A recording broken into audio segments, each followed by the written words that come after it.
Hello, everyone. I think you all know who I am, but I'm Robert Paterson. I'm Ellie's oldest son, and I'm so grateful you're all here.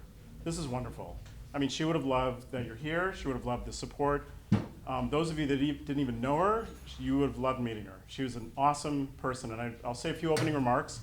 Then we're going to hear some music today by the NEAVE Trio. We're so grateful they're here. And also we're going to hear a few remarks by her brother and his wife, and I'll say something at the end as well. But first of all, I just want to say a few words at the beginning. We're so grateful you're here. So we have some family, friends, colleagues, and as the title says, this really is more of a celebration. We didn't want this to be a funeral. It's not a memorial. This is about happiness because my mother was full of joy, and she loved to party. So she really loved to party. And she wasn't sentimental about any of this, so that's why it's like it is today with what we're doing. And a few days before she passed, I asked her what she wanted at this, and I had the chance, because I kind of knew it was coming, and she knew too. So I said, well, what do you want? And she goes, well, you know, she wanted sangria and gazpacho. I thought those were interesting choices. So I made sangria and gazpacho, because of course I would for my mom. I asked her if she wanted any music, and she wanted some music, and her favorite composers, and she loved, by the way, you know, salsa and dance music and pop, but she also loved classical. And I think she knew my brother and I, David, who's here today, we also are classical musicians, and but she loved Stravinsky, she liked Tchaikovsky. She loved my music, fortunately. That would have been really embarrassing if she didn't. So I'm glad about that. Anyway, so this hopefully won't be super long and just a lot of fun. We have food afterwards and drinks that are back there if you haven't already had some of that. And her work, her paintings, and her artwork is back there. All the paintings that are on easels are my mother's. So I hope you'll check them out, because during her whole lifetime, she never had a chance to exhibit her work because she was working so hard. And I'll make some remarks later about what that was all about in her life and what she did in Buffalo, where she lived most of her life, and then she lived here. But the sculptures are by my father. 2 of the 3 sculptures are of my mother, and that's why they're there. So those are by my dad. And then there's one sculpture that's more abstract that's also by my dad, and we decided that would give some context about what he did. So anyway, without further delay, I want you to enjoy the rest of the celebration, the music and the talking, and let's have a good time. Thank you.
Hi,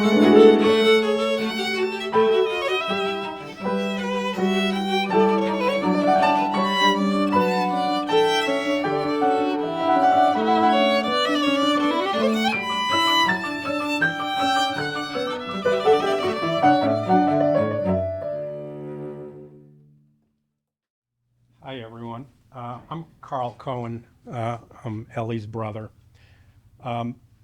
When I was listening to Rob just now, I got a little nervous. We started talking about Ellie. You know how sometimes when you talk about an event or a person, right, and you're talking about it with somebody, and you say, "Oh, this happened," right, and the other person says, "No, that's not what happened," right?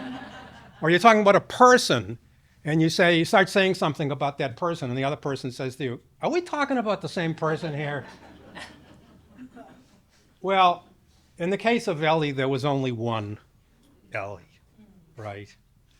And that's who we're talking about today. Ellie was the best big sister a kid could have and had an immense influence on my development. And when I say development, I actually mean my sense of humor.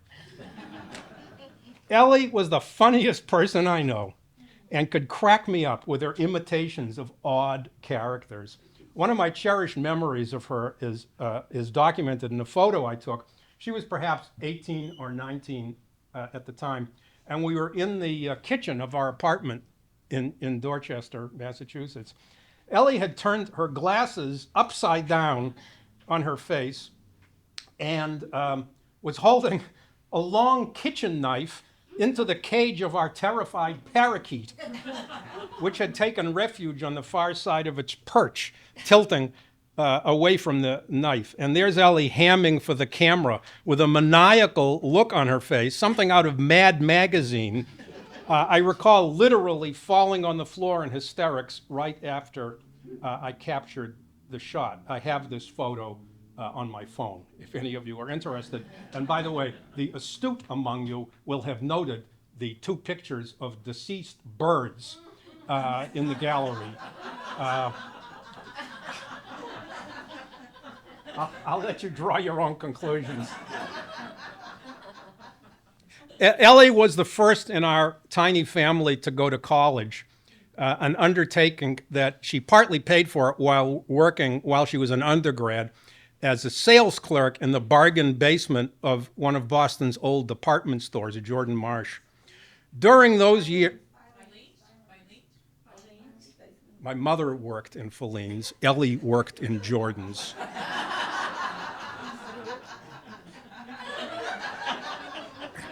During those years, her room at home was full of the exotic aromas of oil paint and turpentine, and was made unnavigable by numerous stacked canvases, easels, and boards. I spent hours poring over her college books. She taught me how to pronounce existentialism. On that theme, I was around 12 or so, and my friends asked me whether Ellie was a beatnik because they had observed her on occasion wearing a black turtleneck. These same friends and I had formed a club on our street, which we christened with the entirely novel name, Hell's Angels. We had a clubhouse of sorts, and we thought we needed a logo. So I asked Ellie whether she would apply her artistic talents to make us one. A couple of days later, she produced a large sheet of poster board with an astonishing image of a hulking, stylized devil wielding a pitchfork and nearly engulfed in red and orange flames, covering the entire board. The style could best be described as Picasso meets Dali on crack. I loved it immediately, but when I showed it to my friends, they were baffled and totally unappreciative. Ellie and I bonded over this, and we agreed that my friends were clearly dimwits. I cherished that poster for many decades until it disintegrated. What a great sister. Years after moving from Boston to Buffalo and giving birth to Robert and David, Ellie announced that she was going to get a PhD in linguistics, which she proceeded to do with her characteristic energy, hard work, and focus. In the ensuing years, she used her drive, her knowledge, and experience to become a popular and valued teacher, administrator, union member, organizer, and civic activist. I know for sure that Ellie had her share of adversity and challenges in her life. Yet I never remember her complaining, even for an instant, at least to me. She just got stuff done.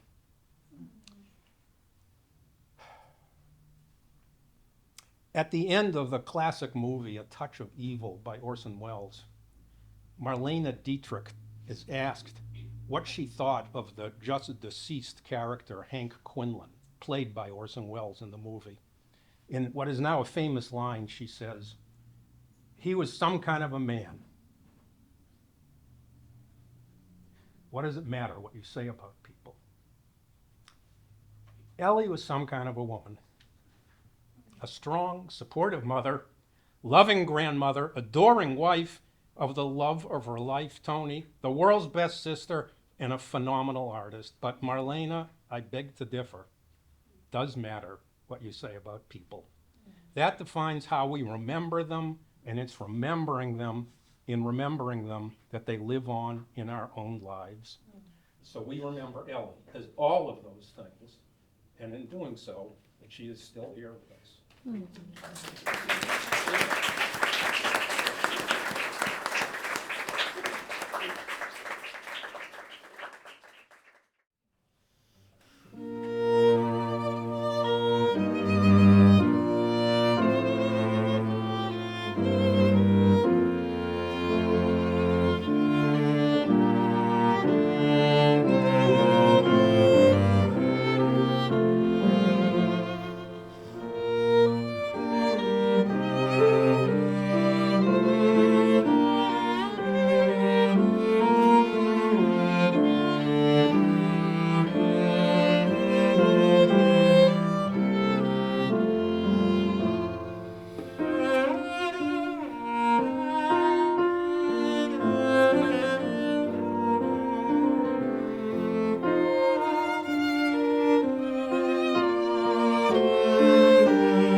I'm Suzanne Cohen. I'm Ellie's sister-in-law, and she was a sister to me. I never had my own sister.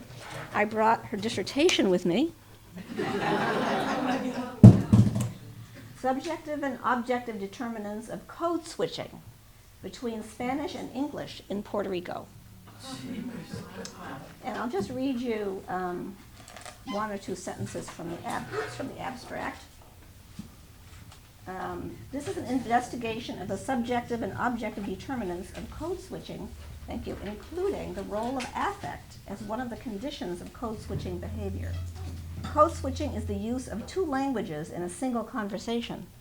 Very, very common in people from Puerto Rico who are bilingual. And she was very interested in the affective aspect of language and how code switching would happen when the person was talking about feelings and emotions. They would switch into their native tongue. It was in 1989. A dissertation submitted to the faculty of the Graduate School of the State University of New York at Buffalo in partial fulfillment of the requirements for the degree of Doctor of Philosophy. I've not read the whole thing. But knowing Ellie, it's very complete. So I'm going to read you a tribute to Ellie by a very close friend of hers from Buffalo. And she wasn't able to be here today, so Rob and Tori asked me if I would read it. Hello, I am Alicia Granto of Buffalo, New York, and Eleanor was a most valued friend for over 30 years. Not only was she an accomplished painter, but among her other significant talents, she was also a passionate advocate for those of any ethnicity wanting to learn English as a means of communicating effectively with others and making their lives better. And actually, in the excerpt that Rob gave you, he mentions three of the populations that she worked with. So it wasn't just Spanish speakers. It was also people of all nations who would come to Buffalo to study.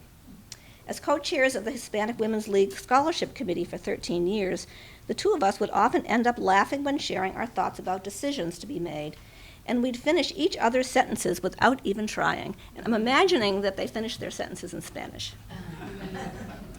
Ellie was an enthusiastic walker, and she inspired me to try and do it more often. We were fortunate to live 5 minutes away from each other and would meet for coffee on the Elmwood Strip.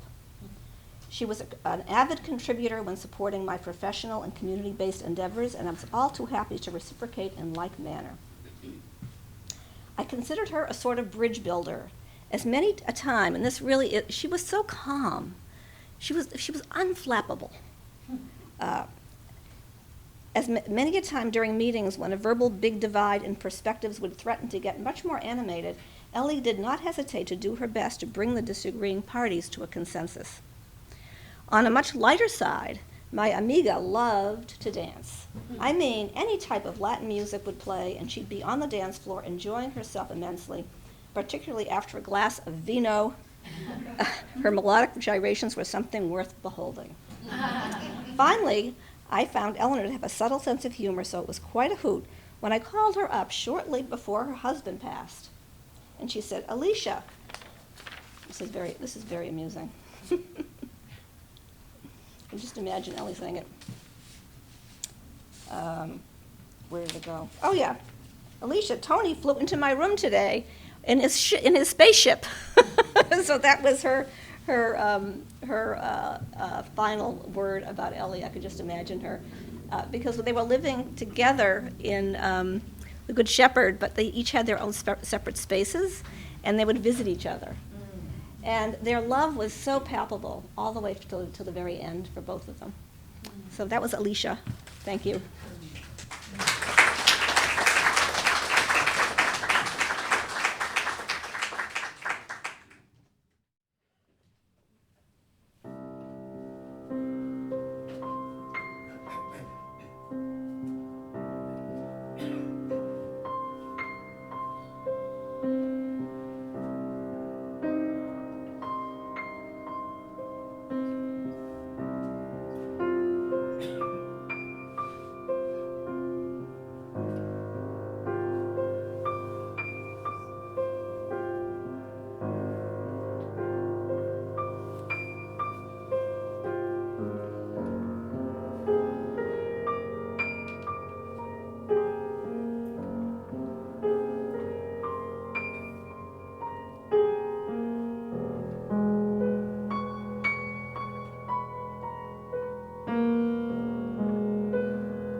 So before say what I'm about to say with my little talk, I just want to say, first of all, these guys sound beautiful. I wrote that piece, don't they? Yeah.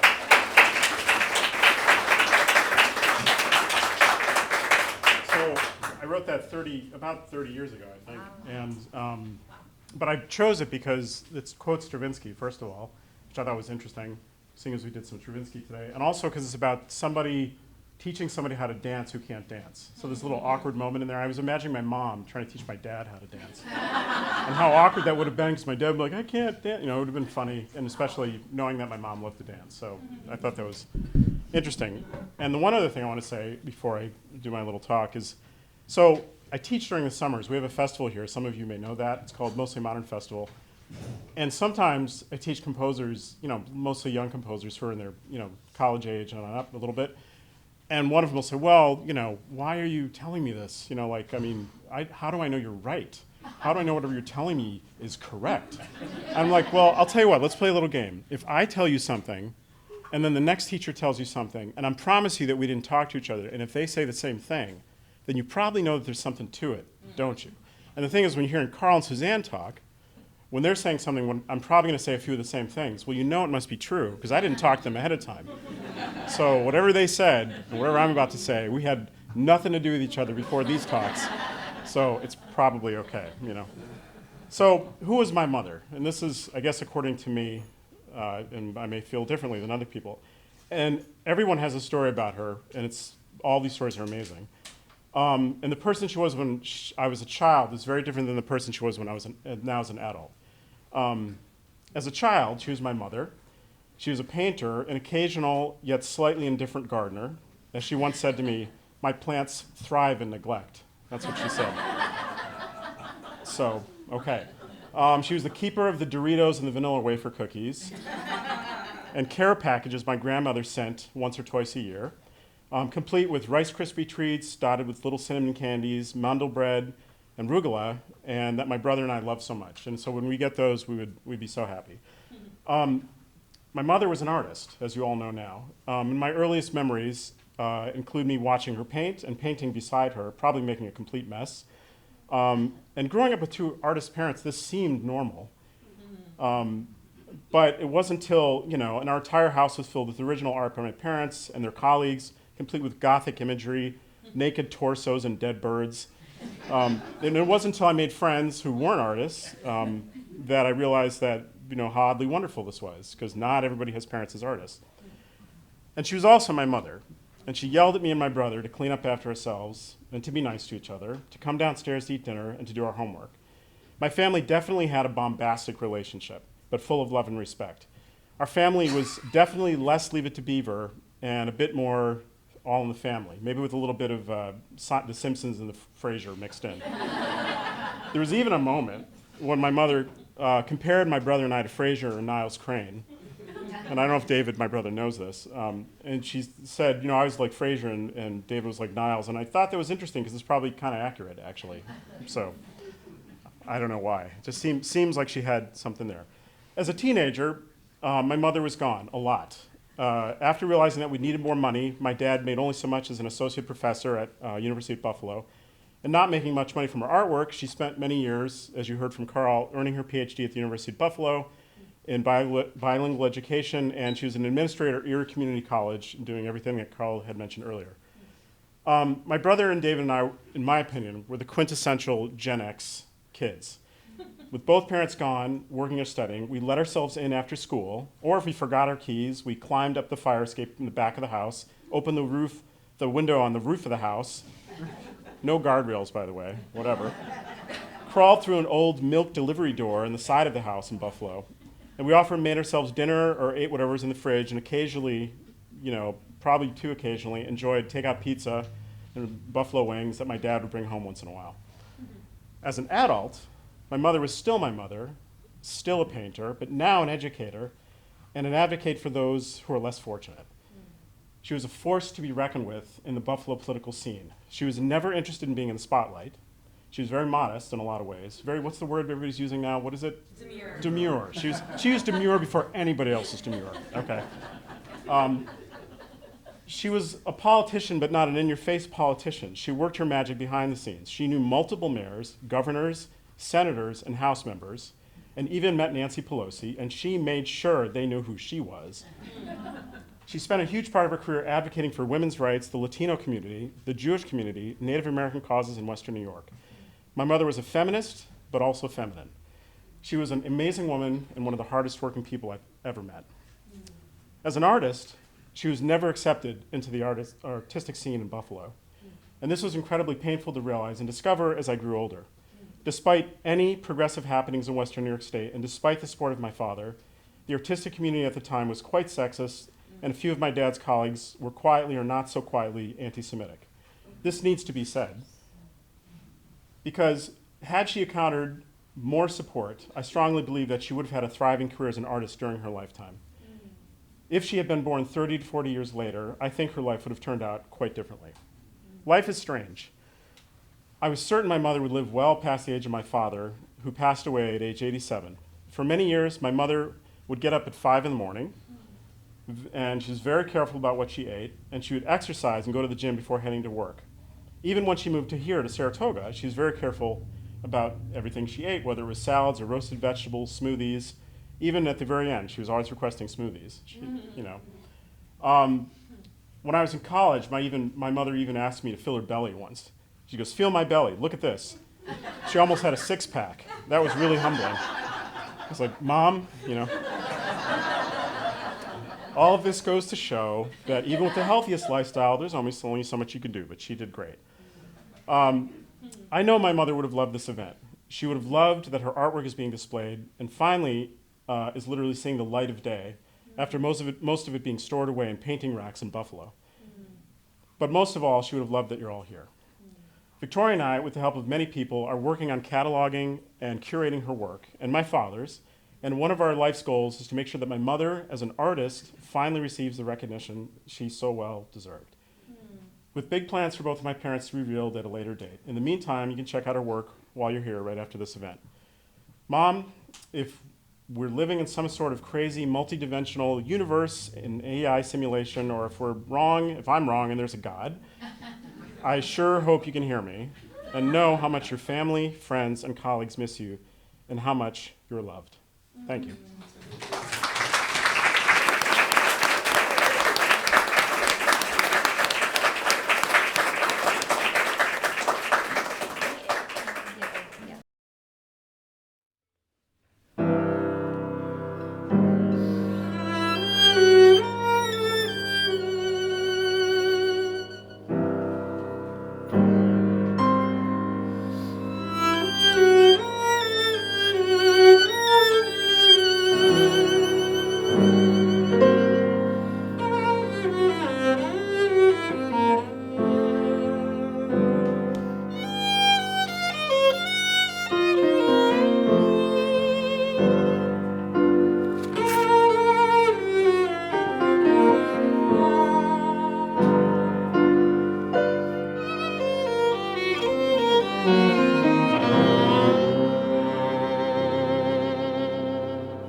Thank you.